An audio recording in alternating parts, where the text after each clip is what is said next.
I'm going to spend the first few minutes of my symposium this afternoon discussing, actually introducing something that should sound fairly familiar to most of the, shall we say, experienced APLers in the crowd, code word for us old guys, and then hopefully set the stage for a new paradigm which should take APL into the future, I hope. So that's the idea. So who are we? We are a company in the jewelry industry called BIG.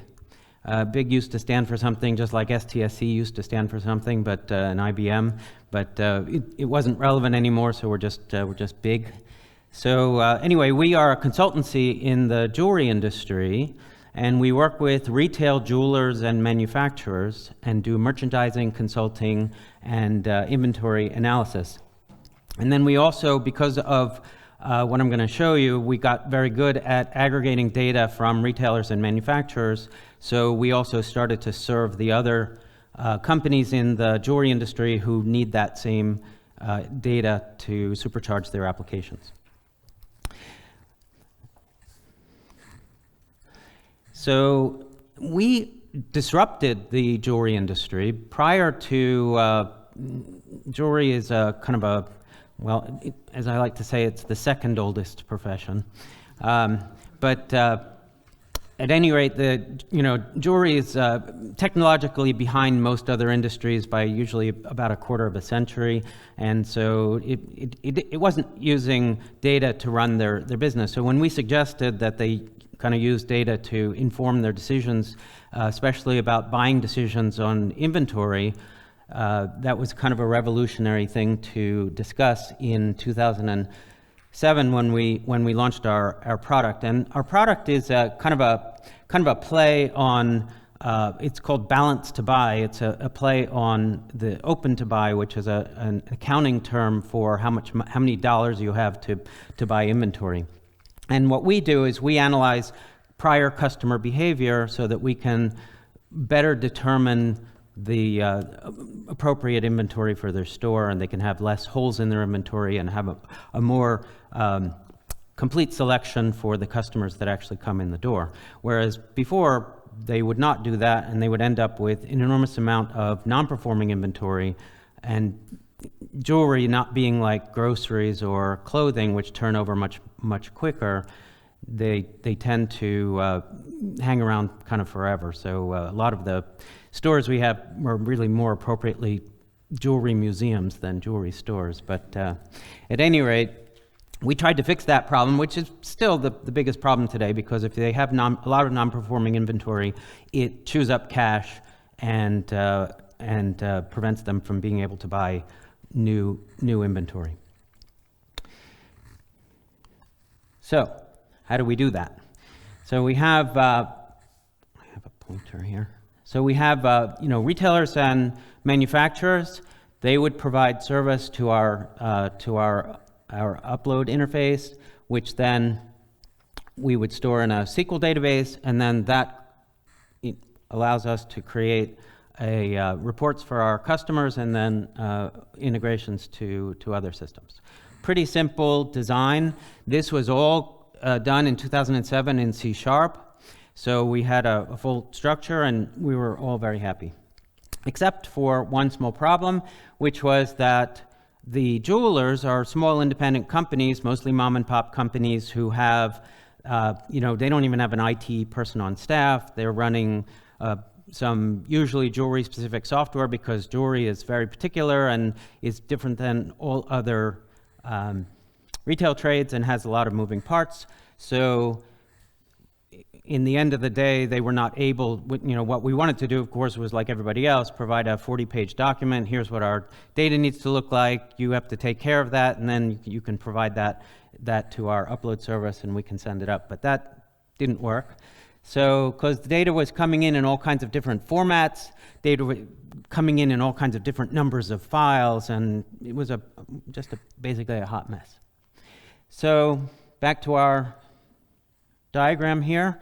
We solved the problem by something that, like I said, most of you should probably be fairly familiar with. In between the retailers and the upload service, we put an APL process, said, okay, we will, create a process so that depending on which system it's coming from, we can accommodate that, we can process it before, fix all of the problems, normalize all the information, put it in the 40-page document format so that it can be uploaded into our system, and off we go. Unfortunately, the problem is that the data was varying very, very much between retailers. So even you have retailers that are running different software. There's a couple of dozen software systems in the jewelry industry, and then there's some non-industry specific software that a lot of jewelers run. And what we found was that obviously the data from one system is going to look very different than the data from another system, and the output is going to be different, so we needed multiple processes. So the reason for this document is, or the slide looking like this, is that we have very different sized retailers, so I represented that with different sized ovals. The arrows are all different sizes because sometimes we'll get one file, sometimes we'll get 2 or 3 or 5 or 17 files, depending on the system, depending on the user. And then the process could be something very, very simple or something extremely complex, which we then send along to its way. And actually, one interesting anecdote, one interesting fact is that not only did we notice that the data coming from one system was very different than the data from another, is that the data, even within one retailer, was completely jumbled mess because Mary inputs does the inventory input on Tuesdays and Thursdays, and Julianne does it on Mondays, Wednesdays, and Fridays, and they do it differently. And of course, Margaret, who did it for 30 years before then, did it completely differently, and so there's a whole base of stuff that's all completely different. So again, it's all a big jumbled mess. But one nice advantage of doing these APL processes, we call these black boxes, by the way, so I represented them that way. And one advantage of doing these black boxes is that we can actually fix a lot of problems that are inherent in their system. And actually, the data in our system ends up looking much better and easier to analyze than even in their own system. So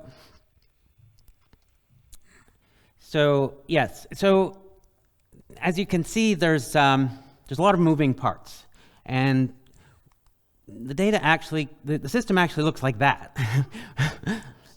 And what you can see is that the APL part is the kind of the column of black boxes in the top. And now I've kind of set the stage here, and all of the rest of these components of this diagram are all done in C#.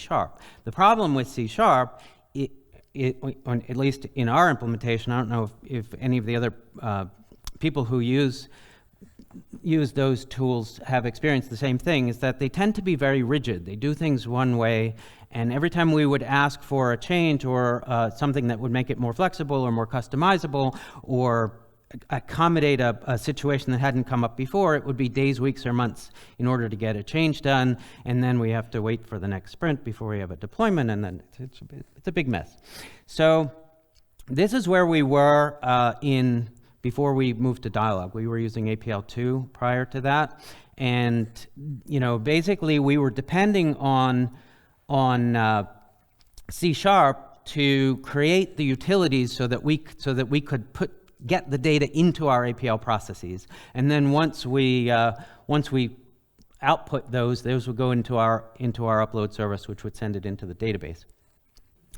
So all of these components were all C# before, but enter Dyalog onto the scene, and all of a sudden we have a whole new set of tools that we can use. So most of the data comes from our applet, which runs on site at the retailer or the manufacturer, and they handle about 15 of the point of sale systems. They all send data back in CSV, which was pretty much the only way we could consume it before. But now, of course, we have Quad CSV, and we can use that to consume the data. We have a lot of retailers now and manufacturers that are using either non-industry standard systems, more generalized systems like Lightspeed or Shopify or some other system, and they have APIs that communicate for us to get the data. Now we are using HttpCommand and doing those things in Dyalog, right in APL. Prior to that, it would take our C# people about a week to spin up a new API to a new system. It takes us about 2 or 3 hours to do that using HttpCommand. Obviously, we have some of the data comes out of those APIs in CSV, some of them in text, so we have these tools to use them. We have some data comes to us in Excel, so we have Load Excel, which comes with Dyalog, but then we also are using, so one of the things that is really important is that when we were starting to develop our own analogous tools to do what the C# code was doing before, we didn't want to introduce, first of all, we didn't want to build our own tools, which was the old APL way, and nor did we want to go out and find completely different tools, because we have a certain set of developers and we have an environment. What we wanted to do was use the same tools that the C# people were using. So we closed XML is what the C# folks were using to do read in and write out Excel files. So we said, okay, well, we'll do that. We will just attach to those and do exactly what they're doing. Same thing with that. We have Quad XML for the data that's coming in XML format. And now most of the new stuff is coming through in JSON, so we're using Quad JSON to bring in that kind of data. We also have some retailers and vendors that are actually just uploading the data via FTP. And so what we did was we took WinSCP, which is, again, another fairly standard DLL set, open source FTP set that, which is what we were using on our C# side, made a class to integrate with it, and then now we are using, we can do all of our own FTP inbound and outbound.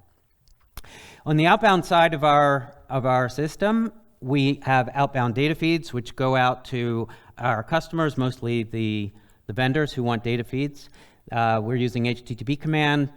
We're using our WinSCP class when we have to FTP those out. We're now reading directly from our SQL database using SQA, and we are using Quad JSON because most of them want JSON output these days. We have outbound integrations because some of our users want their POS data to go up into their websites.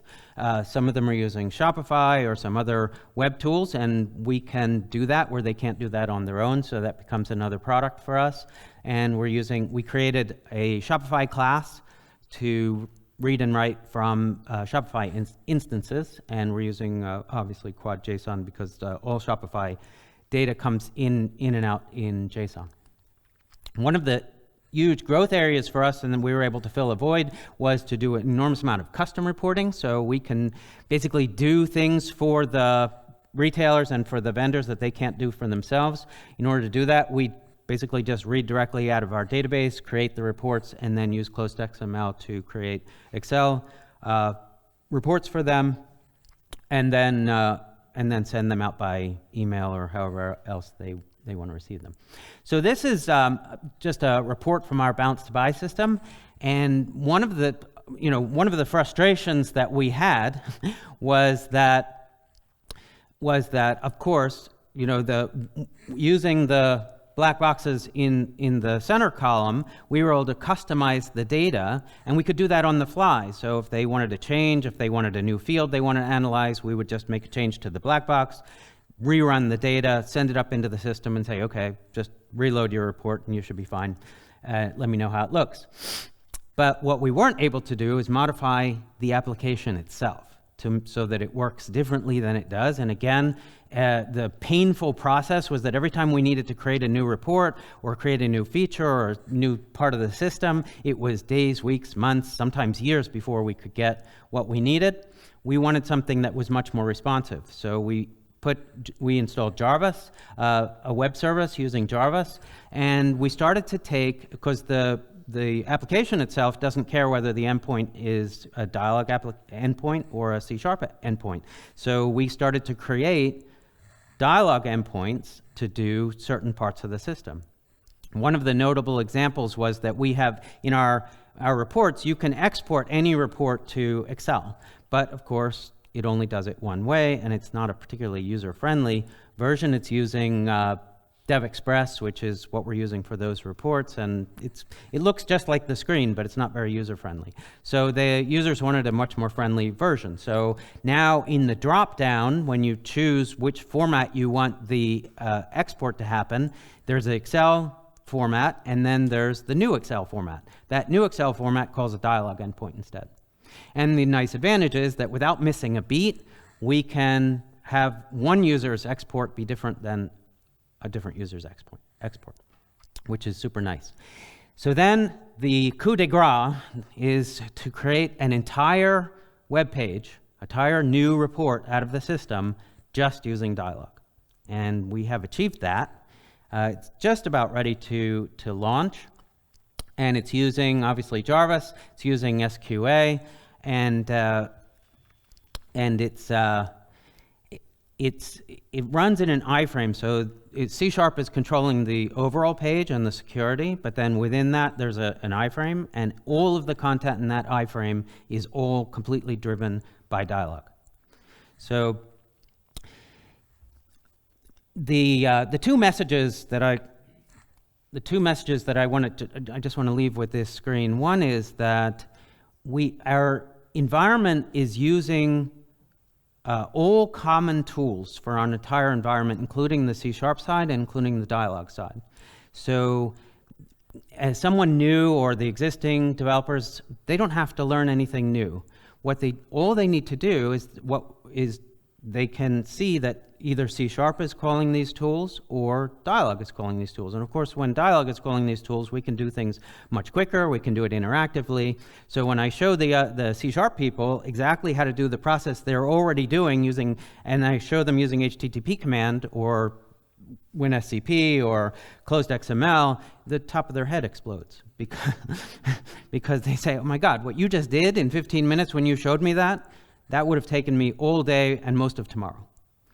So it's really cool. So and because of that, obviously what we're starting to expand. So whereas before, when we just had the black boxes in the middle, we had two 60-somethings doing our APL coding, and now we have two 60-somethings and two 20-somethings. So we've done recruiting, and also I have converted two of the C# people to also do dialog. So now we have a much larger team who can do either both sides or who can do the dialog side. And basically they're doing the same thing that they were doing before. They're just using APL as the plumbing, as the glue that's holding it all together. And that's kind of the paradigm that I'm suggesting for the future, is that rather than the old days where, to be fair to APL, when we built our own file systems, there wasn't SQL. There weren't even relational databases, so we had to build our own tools.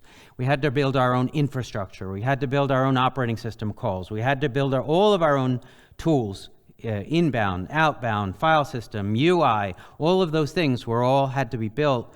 And what happened was we ended up being very isolated. We were isolated in our own little world, and we weren't using common tools. Today, when I talk to the young kids, they already know about all these tools. They already know about libraries. They already know about all of these things. And when I show them a better way of putting it all together, and a much more interactive way, and a much more faster way of developing, then they're much more open to that. And so I'm suggesting that that we kind of have a moment here. And I was telling Morten before, Morten was mentioning earlier this morning about being full stack, and I would say that we haven't been full stack this century. So it was we were building desktop applications, but when we created our application in 2007, it was a web app, and that was a pretty new concept back then. But that was kind of the future. And that's how the future is. Everybody's moving to web apps. Very few people are developing desktop applications now. Everything is connected, because also when you have a web app, it's pretty easy to connect in mobile devices. It's easy to scale, and everything becomes much more universal. So what I'm suggesting is that, you know, if we have an opportunity now, if we can have all of the tools, and kind of the last frontier is UI. This is an example. This is the page that's being controlled by Dyalog. It's a dashboard application. It only took us 2 or 3 weeks to do this. That would have taken most of a year to do in our C# side.